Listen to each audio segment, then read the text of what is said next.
Assalamualaikum warahmatullahi wabarakatuh. Perkenalkan, nama saya Muhammad Rizky Gufron. Saya mahasiswa Universitas Pancasakti Bekasi, program studi manajemen. NIM saya 2892050006 semester 6. Kali ini saya ingin mengerjakan tugas ujian tengah semester mata kuliah Bank dan Lembaga Keuangan dengan dosen pengampu Bapak Sugeng Prayatno SHSEMM. Kali ini saya ingin menjelaskan tentang Otoritas Jasa Keuangan atau disebut OJK. Nah, selanjutnya yaitu pengertian Otoritas Jasa Keuangan atau disebut OJK, yaitu lembaga negara yang dibentuk berdasarkan Undang-Undang Nomor 21 Tahun 2011 yang berfungsi untuk menyelenggarakan sistem pengaturan atau pengawasan yang terintegrasi terhadap keseluruhan kegiatan di dalam sektor jasa keuangan, baik di sektor perbankan, pasar modal, sektor jasa keuangan non-bank seperti asuransi, dana pensiun, lembaga pembiayaan, dan lembaga jasa keuangan lainnya. Secara lebih lengkap, OJK adalah lembaga independen dan bebas dari campur tangan pihak lain yang mempunyai fungsi, tugas, dan wewenang pengaturan atau pengawasan, pemeriksaan, dan penyelidikan sebagaimana dimaksud dalam Undang-Undang Nomor 21 tersebut. Selanjutnya yaitu tujuan pembentukan OJK. Pasal 4 Undang-Undang Nomor 21 Tahun 2011 tentang OJK menyebutkan bahwa OJK dibentuk dengan tujuan agar keseluruhan kegiatan di dalam sektor jasa keuangan terselenggara secara teratur, adil, dan transparan, akuntabel, dan mampu mewujudkan sistem keuangan yang tumbuh secara berkelanjutan dan stabil, serta mampu melindungi kepentingan konsumen maupun masyarakat. Dengan pembentukan OJK, maka lembaga ini diharapkan dapat mendukung kepentingan sektor jasa keuangan secara menyeluruh, sehingga meningkatkan daya saing perekonomian. Selain itu, OJK harus mampu menjaga kepentingan nasional, antara lain meliput sumber daya manusia, pengelolaan, pengendalian, dan kepemilikan di sektor jasa keuangan dengan tetap mempertimbangkan aspek positif globalisasi. OJK dibentuk dan dilandasi dengan prinsip-prinsip tata kelola yang baik yang meliputi independensi, akuntabilitas, pertanggungjawaban, transparansi, dan kewajaran. Selanjutnya yaitu tugas dan wewenang. OJK mempunyai tugas melakukan pengaturan dan pengawasan terhadap kegiatan jasa keuangan di sektor perbankan, sektor pasar modal, dan sektor IKNB. OJK melaksanakan tugas pengaturan dan pengawasan terhadap yang pertama yaitu kegiatan jasa keuangan di sektor perbankan, yang kedua itu kegiatan jasa keuangan di sektor pasar modal, yang ketiga kegiatan jasa keuangan di sektor perasuransian, dana pensiun, lembaga pembiayaan, dan lembaga jasa keuangan lainnya. Selanjutnya yaitu wewenang OJK. Untuk melaksanakan tugas pengaturan, OJK mempunyai wewenang yaitu yang pertama menetapkan peraturan pelaksanaan undang-undang, yang kedua itu menetapkan peraturan perundang-undang di sektor jasa keuangan, yang ketiga itu menetapkan peraturan dan keputusan OJK, nah yang keempat menetapkan peraturan mengenai pengawasan di sektor jasa keuangan, nah yang kelima menetapkan kebijakan mengenai pelaksanaan tugas OJK, yang keenam menetapkan peraturan mengenai tata cara penetapan perintah tertulis terhadap lembaga jasa keuangan dan pihak tertentu. Nah, yang ketujuh menetapkan peraturan mengenai tata cara penetapan pengelola statuter pada lembaga jasa keuangan. Nah, yang ke-8 menetapkan struktur organisasi dan infrastruktur serta mengelola, memelihara, dan menata usaha, kekayaan, dan kewajiban. Nah, yang ke-9 menetapkan peraturan mengenai tata cara pengenaan sanksi sesuai dengan ketentuan peraturan perundangan di sektor jasa keuangan. Selanjutnya yaitu visi dan misi OJK. Visi OJK adalah menjadi lembaga pengawas industri jasa keuangan yang terpercaya melindungi kepentingan konsumen dan masyarakat dan mampu mewujudkan industri jasa keuangan menjadi pilar perekonomian nasional yang berdaya saing global serta dapat memajukan kesejahteraan umum. Nah, misi OJK adalah yang pertama itu mewujudkan terselenggaranya seluruh kegiatan di dalam sektor jasa keuangan secara teratur, adil, transparan, dan akuntabel. Nah, yang kedua itu mewujudkan sistem keuangan yang tumbuh secara berkelanjutan dan stabil. Nah, yang ketiga itu melindungi kepentingan konsumen dan masyarakat. Nah, selanjutnya yaitu nilai-nilai yang terdapat pada OJK. Yang pertama yaitu integritas. Bertindak objektif, adil, dan konsisten sesuai dengan kode etik dan kebijakan organisasi dengan menjunjung tinggi kejujuran dan komitmen. Nah, yang kedua itu profesionalisme, itu bekerja dengan penuh tanggung jawab berdasarkan kompetensi yang tinggi untuk mencapai kinerja yang terbaik. Nah, yang ketiga itu sinergi. Kita harus berkolaborasi dengan seluruh pemangku kepentingan baik internal maupun eksternal secara produktif dan berkualitas. Nah, yang keempat itu inklusif, terbuka dan menerima keberagamaan pemangku kepentingan serta memperluas kesempatan dan akses masyarakat terhadap industri keuangan. Nah, yang terakhir itu yang kelima itu visioner, memiliki wawasan yang luas dan mampu ke depan atau forward looking serta dapat berpikir di luar kebiasaan atau out of the box thinking. Selanjutnya yaitu asas-asas OJK. Dalam menjalankan tugas dan wewenangnya, OJK berlandaskan asas-asas sebagai berikut. Itu yang pertama itu asas independensi, yakni independen dalam pengambilan keputusan dan pelaksanaan fungsi, tugas, dan wewenang OJK dengan tetap sesuai peraturan perundang-undang yang berlaku. Yang kedua itu asas kepastian hukum, yakni asas dalam negara hukum yang mengutamakan landasan peraturan perundang-undang dan keadilan dalam setiap kebijakan penyelenggaraan otoritas jasa keuangan. Yang ketiga itu asas kepentingan umum, yakni asas yang membela dan melindungi kepentingan konsumen dan masyarakat serta memajukan kesejahteraan umum.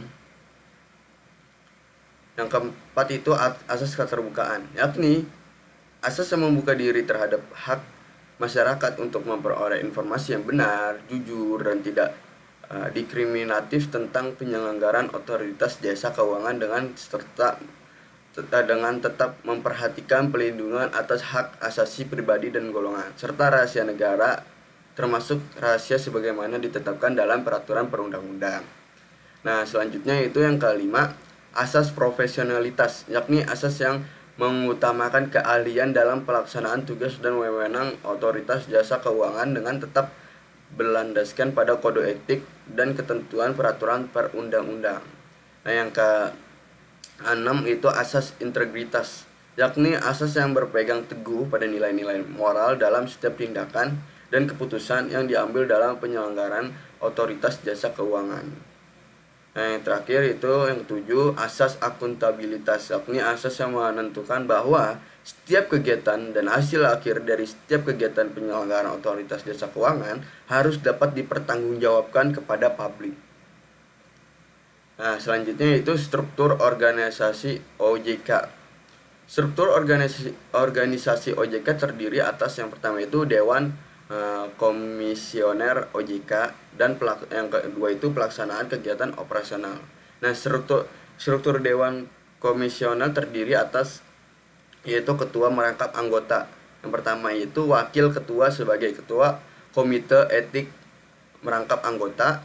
Yang kedua itu kepala eksklusif pengawas perbankan merangkap anggota. Yang ketiga itu kepala eksklusif pengawas pasar modal menangkap anggota. Yang keempat itu kepala eksklusif pengawas perasuransi dana pensiun, lembaga pembiayaan dan lembaga jasa keuangan lainnya merangkap anggota.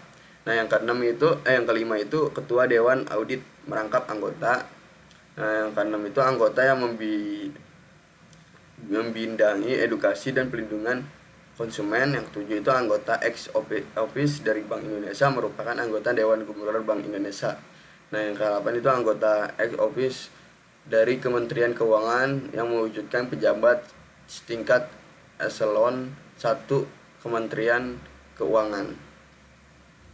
Nah, pelaksanaan kegiatan operasional terdiri atas yang pertama itu ketua Dewan Komisioner itu memimpin bidang manajemen strategi 1, Wakil Ketua Dewan Komisioner itu memimpin bidang manajemen strategis 2. Kepala Eksklusif Pengawas Perbankan memimpin bidang pengawasan sektor perbankan. Nah, yang keempat itu Kepala Eksklusif Pengawas Pasar Modal memimpin bidang pengawasan sektor pasar modal. Nah, yang kelima itu Kepala Eksklusif Pengawasan Pengasuransian, Dana Pensiun, Lembaga Pembiayaan, dan Lembaga Jasa Keuangan lainnya memimpin bidang pengawas sektor IKNB. Itu Ketua Dewan Audit memimpin bidang audit internal dan manajemen risiko. Selanjutnya itu anggota Dewan Komisioner bidang edukasi dan perlindungan konsumen memimpin bidang edukasi dan perlindungan konsumen.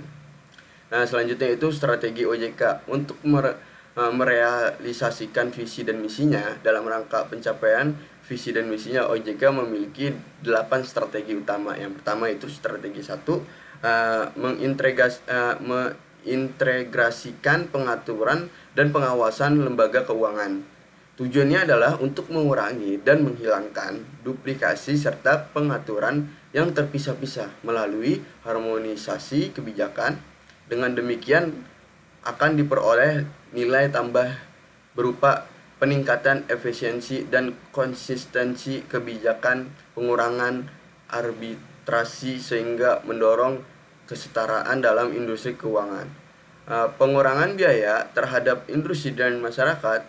Integrasi akan mengacu pada arsitektur pengembangan sektor jasa keuangan yang mensinergikan sebagai master plan yang telah disusun sebelum di Bank Indonesia dan Bapepam LK. Nah, yang kedua itu strategi kedua itu meningkatkan kapasitas pengaturan dan pengawasan. Strategi ini ditempuh melalui adopsi kerangka peraturan yang lebih baik dan disesuaikan dengan kompleksitas ukuran, integrasi, dan konglomerasi sektor keuangan. Selain itu juga akan dikembangkan metode pengawasan termutakhir dan bersifat holistik bagi seluruh sektor keuangan, termasuk penyempurnaan metode penilaian risiko dan deteksi dini permasalahan di lembaga keuangan. Nah, yang keempat, kita langsung ke strategi 4, yaitu mendukung peningkatan stabilitas sistem keuangan. Selain mengatur dan mengawasi industri keuangan secara individual, OJK juga menganalisis dan memantau potensi risiko sistematik di masing-masing individual lembaga keuangan. Kewenangan untuk melakukan pengawasan secara integrasi dan memberi ruang bagi OJK untuk memantau secara lebih dalam berbagai kemungkinan risiko dan mengambil langkah-langkah mitigasinya, terutama risiko yang terjadi di konglomerasi keuangan. Selanjutnya itu strategi 5 itu meningkatkan budaya tata kelola dan manajemen risiko di lembaga keuangan. Budaya tata kelola dan manajemen risiko yang baik harus menjadi jiwa dalam kegiatan di sektor keuangan. Untuk itu, OJK akan menerapkan prinsip-prinsip tata kelola dan manajemen risiko yang setara di seluruh lembaga jasa keuangan. Tidak kalah pentingnya adalah pengembangan budaya integritas yang menuntut kepemimpinan yang kuat dan berkarakter. Untuk itu, ke depan OJK akan memberikan bobot lebih pada penilaian aspek ini dalam proses fit and proper test pengurus lembaga keuangan. Nah, selanjutnya itu strategi 6 itu membangun sistem perlindungan konsumen keuangan yang terintegrasi dan melaksanakan edukasi dan sosialisasi yang masif dan komprehensif. Strategi ini diperlukan untuk mengefektifkan dan memperkuat bentuk-bentuk perlindungan konsumen yang selama ini masih tersebar, sehingga bersama-sama dalam kegiatan edukasi dan sosialisasi mewujudkan level playing field yang sama antara lembaga jasa keuangan dengan konsumen keuangan. Nah, strategi 7 itu meningkatkan profesionalisme sumber daya manusia. Strategi ini diperlukan untuk menjawab kebutuhan akan sufficiency building bagi pengawas. Nah, yang ke-8 itu strategi ke-8 meningkatkan tata kelola internal dan quality assurance. Untuk keperluan ini, OJK akan menerapkan standar kualitas yang konsisten di seluruh level organisasi, menyelesaikan antara tujuan OJK dengan kebutuhan pemangku kepentingan, antara lain membuka dialog dengan industri secara berkala dan memastikan pengambilan keputusan yang tepat sehingga memberikan manfaat bagi masyarakat. Nah, selanjutnya itu tata kelola OJK. Tata kelola OJK didasarkan pada prinsip-prinsip transparansi, akuntabilitas, independensi, dan efektivitas. Berikut ini adalah beberapa aspek tata kelola OJK. Yang pertama itu struktur organisasi. OJK memiliki struktur organisasi terdiri dalam dewan, komisioner, dan direksi, dan unit-unit kerja yang bagi berdasarkan fungsi dan di bidang tugas. Dewan Komisioner bertanggung jawab untuk menetapkan kebijakan strategis dan mengawasi kinerja OJK secara keseluruhan. Yang kedua itu transparansi dan akuntabilitas. OJK berupaya untuk menjaga transparansi dalam pengambilan keputusan dan aktivitasnya. Informasi terkait kebijakan, regulasi, dan laporan keuangan OJK tersedia untuk publik. OJK juga melibatkan berbagai pemangku kepentingan seperti lembaga keuangan, nasabah, dan masyarakat umum dalam proses pengambilan keputusan. Nah, yang ketiga itu independensi. OJK memiliki kewenangan yang independennya dalam melaksanakan tugas pengawasan dan pengaturan sektor jasa keuangan. OJK tidak terkait pada kepentingan pemerintah, lembaga keuangan, atau kelompok kepentingan lainnya yang dapat mempengaruhi integritas dan objektivitasnya. Selanjutnya itu kerjasama dan koordinasi. Yang OJK ini bekerja sama dengan lembaga pengawas sektor jasa keuangan lainnya seperti Bank Indonesia dan Badan Pengawas Pasar Modal dan Lembaga Keuangan atau OJK-LK untuk memastikan pengawasan yang terintegrasi dan koordinasi yang efektif. OJK juga menjalin kerjasama dengan lembaga internasional dalam bidang keuangan untuk memperoleh akses ke pengetahuan dan praktik terbaik global. Nah, yang kelima itu kebijakan dan regulasi. OJK ini memiliki peran dalam merumuskan kebijakan dan regulasi yang berkaitan dengan sektor jasa keuangan. Regulasi OJK didasarkan pada prinsip-prinsip yang mempromosikan kestabilan, perlindungan konsumen, transparansi, dan keadilan dalam industri keuangan. Nah, yang terakhir itu pengawasan dan penegakan hukum. OJK melakukan pengawasan rutin terhadap lembaga keuangan yang berada di bawah kewenangannya. OJK ini memiliki wewenang untuk memberikan sanksi atau tindakan penegakan hukum terhadap lembaga keuangan yang melanggar regulasi atau tidak mematuhi standar yang ditetapkan. Nah, melalui tata kelola yang baik, OJK itu bertujuan untuk menjalankan tugas pengawasan dan pengaturan sektor jasa keuangan secara efektif, menjaga integritas lembaga, dan memastikan pelindungan kepentingan nasabah serta kestabilan sistem keuangan negara. Nah, sekian, saya Muhammad Rizky Gopron. Mohon maaf jika ada kata-kata yang salah.